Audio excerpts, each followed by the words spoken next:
반갑습니다. 항상 좋은 정보를 안내해 드릴 것을 약속드리며 영상 시작 전에 구독과 좋아요 눌러주시면 감사하겠습니다. 영상에서는 현재 팀 상황과 전력을 알려드리고 빠르게 최종 결과값만 안내드리고 있습니다.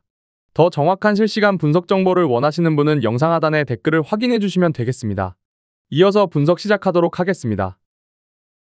첫 번째 경기는 고양소노와 서울 SK입니다. 고양소노는 이정현의 외곽 위협과 케빈 캔바오, 네이던 나이트로 이어지는 인사이드 중심의 공격 구조가 뚜렷하며 이정현은 2대2 전개와 미드레인지에서 균형을 잡아주는 핵심 자원으로 경기 흐름을 안정시키는 역할이 강합니다. 캔바오는 미스매치 상황에서 포스트업과 돌파를 섞어 공간을 만들어내고 나이트는 하이픽 이후 골밑으로 깊게 말려 들어가는 움직임으로 수비를 끌어당기며 공격에 무게감을 더합니다. 다만 볼 흐름이 끊기면 이정현 의존도가 높아져 공격 템포가 단순해지고 수비에서는 외곽 로테이션이 늦어 코너에서 오픈 찬스를 내주는 약점이 반복될 수 있습니다.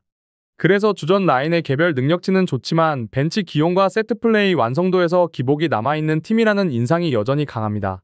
서울 SK는 오재현, 최부경, 데릴 멀로를 중심축으로 운영되며 코칭 스태프의 전술 개입이 경기력에 큰 비중을 차지합니다. 오재현은 강한 온볼 압박과 돌파로 흐름을 끌어올리고 최부경은 스크린과 리바운드, 허슬 플레이로 팀 구조를 단단하게 받쳐주는 타입입니다. 멀로는 하이포스트에서 패싱 허브 역할을 수행하며 백도어 패스와 킥아웃까지 만들어내 팀 공격의 중심이 되는 빅맨입니다. 특히 타임아웃 이후 세트플레이 완성도가 높아 흐름이 흔들릴 때마다 벤치 개입으로 경기를 안정시키는 강점이 있습니다. 멀로를 이용한 백도어 컷 패턴도 자주 득점으로 이어지며 상대의 수비를 지속적으로 흔드는 장치로 활용됩니다. 그래서 서울 SK는 개인 능력에만 기대지 않고 전술 디테일과 벤치 카드로 경기 후반에 주도권을 가져오는 팀 성향이 뚜렷합니다. 결론을 말씀드리자면 고양소노의 초반 속도전과 서울 SK의 세트플레이 완성도가 맞붙는 흐름으로 이정현이 외곽에서 주도권을 잡아주면 캔바오와 나이트의 인사이드 공세까지 더해져 초반 득점은 잘 나올 가능성이 높습니다. 다만 시간이 지날수록 서울 SK의 전술 디테일이 살아나면서 분위기는 점차 원정 쪽으로 기울 수 있는데 데릴 멀로의 하이포스트 패싱과 오재현의 백도어, 최부경의 스크린 조합이 지속적으로 찬스를 만들어 세트플레이 성공률을 높이는 장면이 반복될 가능성이 큽니다. 고양소노가 홈에서 슛 감각을 끌어올려 한 번쯤 리드를 잡을 수는 있지만 전체적으로는 타임아웃 이후 흐름을 바로 조정하는 능력에서 서울 SK가 우위를 보이기 때문에 후반에는 원정팀이 경기 주도권을 되찾을 가능성이 높습니다. 서울 SK의 승리와 오버를 추천드리는 경기입니다. 두 번째 경기는 서울 삼성과 수원 KT입니다. 서울 삼성은 한어빈이 백코트에서 템포를 조율하며 하이 픽앤롤을 중심으로 공격 흐름을 잡아주는 팀이고 저스틴 구탕이 빠른 돌파와 속공 가담으로 에너지를 더해 전환 상황에서 득점과 킥아웃을 동시에 노릴 수 있는 점이 강점입니다. 여기에 앤드류 니콜스는 포스트업과 미드레인지, 외곽까지 모두 위협할 수 있어 스페이싱을 넓혀주는 핵심 옵션인데 이 세 자원이 조합되며 서울 삼성 공격은 픽앤롤 전개, 드라이브인, 인사이드, 아웃사이드 득점을 자연스럽게 연결하는 구조로 흘러갑니다. 다만 스크린 대응과 로테이션에서 흔들리는 외곽 수비와 수비 리바운드 불안은 지속적인 위험 요소이며 니콜슨이 벤치로 내려가는 순간 공격 선택지가 단순해지면서 득점이 크게 떨어지는 패턴이 반복될 수 있어 경기 흐름이 급격히 요동칠 가능성이 있습니다. 수원 KT는 김선영, 조엘 카굴랑한, 아이제아 힉스로 이어지는 축이 뚜렷한 팀으로 김선영은 코너 스팟업에 강해 킥아웃 3점에서 높은 효율을 보여주며 수비가 코너를 쉽게 버리지 못하게 만듭니다. 카굴랑하는 상단에서 스크린을 받고 리듬을 만든 뒤 바로 풀업 3점을 던질 수 있고 수비가 위로 붙으면 드라이브 인으로 파고들며 킥아웃까지 연결하는 판단력이 좋습니다. 힉스는 기동력 좋은 포워드형 빅맨으로 림 러닝과 픽앤롤 마무리가 안정적이라 스크린 이후 빠르게 말려 들어가며 공간을 열어줍니다. 이 조합이 코트를 넓게 쓰는 구조를 형성해 외곽과 인사이드가 동시에 살아나는 편이고 수비에서는 힉스가 림 보호와 헬프를 맡고 가드진이 볼 압박과 패싱 레인 차단으로 턴오버를 이끌어 속공으로 이어가는 장면이 자주 나옵니다. 전체적으로 슛 감각이 평균만 유지돼도 경기 흐름을 자신들 템포로 끌고 갈 수 있는 팀입니다. 결론을 말씀드리자면 서울 삼성이 니콜슨 중심의 인사이드, 아웃사이드 공격으로 흐름을 잡으려 하고 수원 KT는 초반부터 외곽 다변화로 템포를 끌어올리려는 구도가 예상됩니다. 서울 삼성은 한어빈의 픽앤롤 전개와 구탕의 드라이브 인으로 하프코트에서 꾸준한 득점을 노리지만 수원 KT가 니콜슨의 볼터치를 제한하면 공격이 정체될 위험도 존재합니다. 반면 수원 KT는 카굴랑안의 풀업 3점과 김선영의 코너 스팟업, 힉스의 롤인이 자연스럽게 연결되면서 외곽과 골밑을 동시에 흔들 수 있습니다. 이 흐름이 이어지면 서울 삼성은 리바운드와 로테이션 부담이 한층 커지고 후반으로 갈수록 니콜슨 의존도가 더 깊어지는 구조가 나타나기 쉽습니다. 결국 인사이드 버티는 힘은 서울 삼성이 나쁘지 않지만 외곽 화력과 득점 루트의 다양성에서는 수원 KT가 한 발 앞서 있어 승부가 갈리는 후반 구간에서는 수원 KT 쪽으로 분위기가 기울 가능성이 높습니다. 수원 KT의 승리와 오버를 추천드리는 경기입니다. 세 번째 경기는 우리은행과 하나은행입니다. 우리은행은 하프코트 공격 완성도와 수비 조직력이 안정적인 팀이며 경기 흐름을 자신들에게 맞게 조율하는 능력이 돋보입니다. 세키 나나미가 볼 운반과 패싱 플레이를 정리해주고 필요할 때 외곽에서 리듬을 끊어주는 역할까지 맡아 공격의 출발점을 흔들림 없이 유지합니다. 이명관은 트랜지션 가담과 에너지 넘치는 수비로 코트를 넓게 쓰게 만들고 돌파와 세 점을 섞어 상대의 수비를 지속적으로 흔듭니다. 하지만 우리은행 공격의 중심축은 결국 김단비로 하이포스트와 엘보에서 공을 잡는 순간 미스매치 공략이 바로 열리고 페이스업 드리블과 파울 유도까지 이어지면서 하나은행 수비 라인이 쉽게 무너질 가능성이 높습니다. 김단비의 득점 부담이 커져도 세키 나나미의 게임 메이킹이 뒤를 받쳐주기 때문에 세트 플레이의 품질이 꾸준히 유지되고 수비에서도 스위치와 로테이션이 안정적으로 정리돼 상대의 메인 볼 핸들러를 초반부터 압박할 수 있습니다. 하나은행은 젊은 선수들의 활동량을 기반으로 경기 템포를 끌어올리려 하지만 공격 완성도는 여전히 경기마다 편차가 뚜렷한 팀입니다.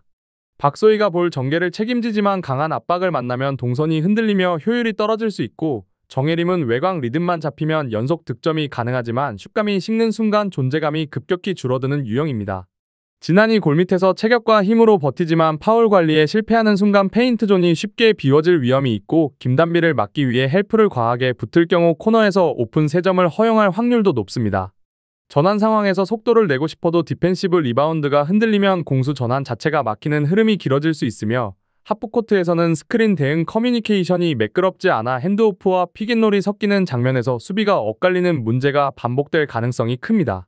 결국 활동량은 충분하지만 경험과 디테일에서 우리은행보다 한 단계씩 밀릴 수 있는 구조입니다. 결론을 말씀드리자면 우리은행은 세키 나나미가 세트 오펜스를 정리하고 김단비를 로우 포스트에서 계속 유리한 위치로 올리며 흐름을 주도할 가능성이 높습니다. 김단비가 공을 잡는 순간마다 하나은행은 단독 수비와 더블팀 사이에서 흔들릴 수 있고 파울을 유발하는 장면이 누적되면 자유투에서 격차가 벌어질 위험도 큽니다.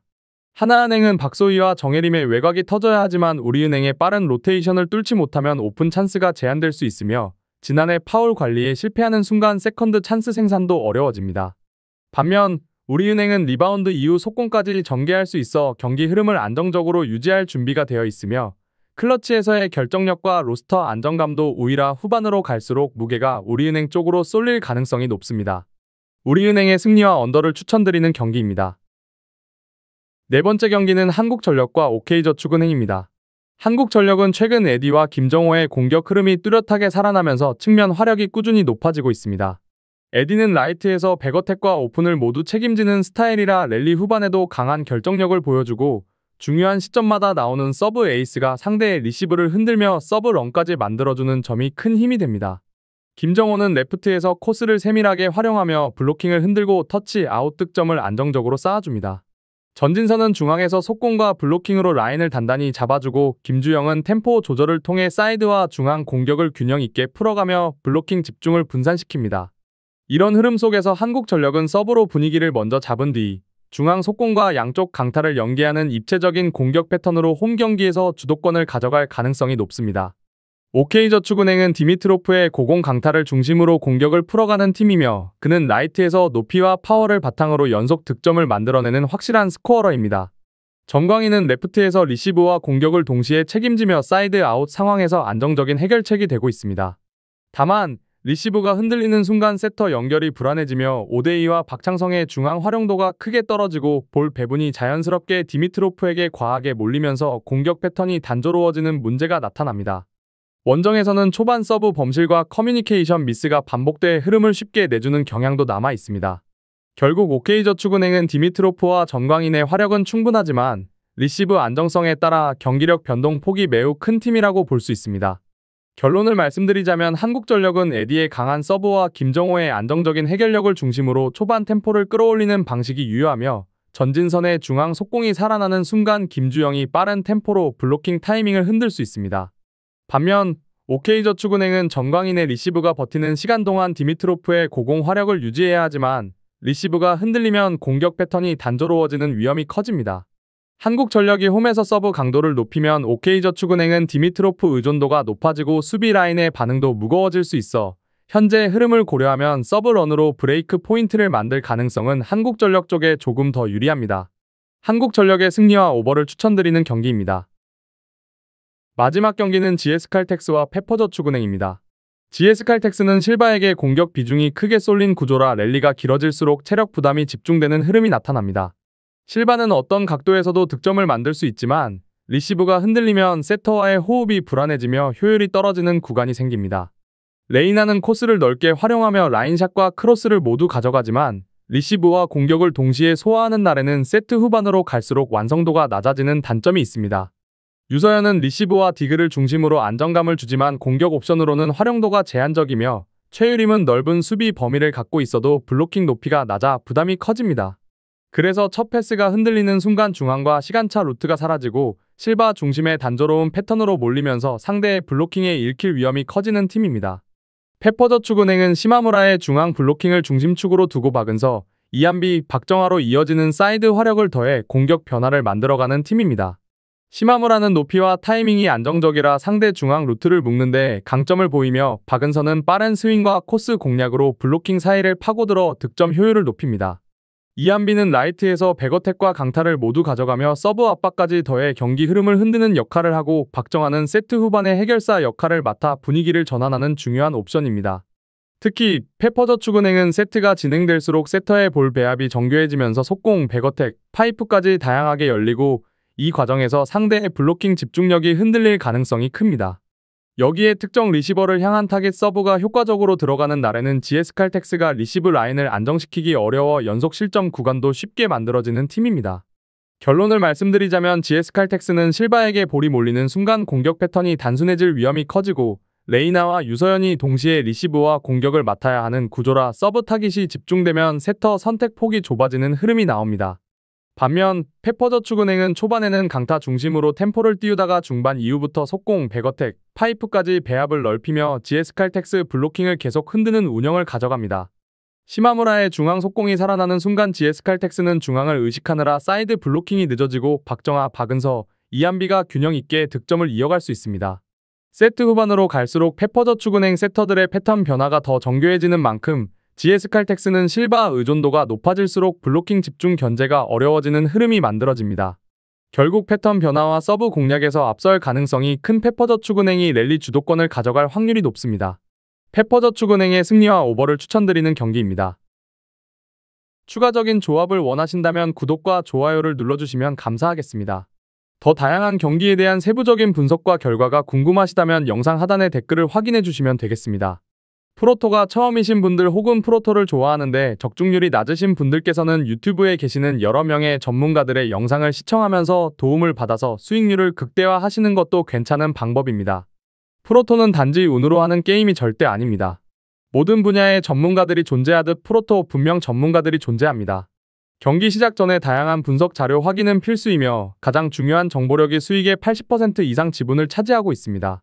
수익을 원하시는 분들은 이상한 곳에 가입비 내고 가입하지 마시고 유튜브에서 여러가지 영상을 찾아보신 뒤에 해당 영상 등을 참고하여 베팅하시는 걸 추천드립니다.